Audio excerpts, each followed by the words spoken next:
Hello guys, welcome back to my channel PT Bangali রান্নাঘরে সবাইকে স্বাগতম। তো বিকালবেলা ফার্নিচার গুলো মুছতেছি। বৃষ্টির দিন কাজ করতে খুবই ভালো লাগে। বাহিরে হচ্ছে রিমঝিম বৃষ্টি।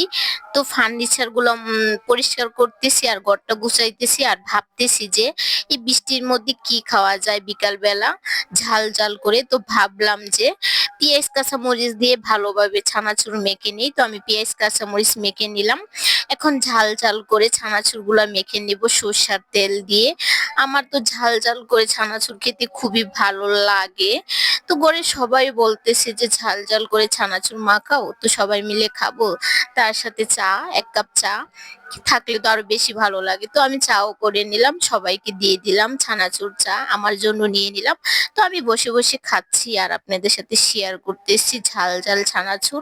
আমার কাছে তো খুবই ভালো লাগে, আমি মনে করি সবারই ভালো লাগে, কারণ বাঙালিদের এটাও একটা ভালো খাবার।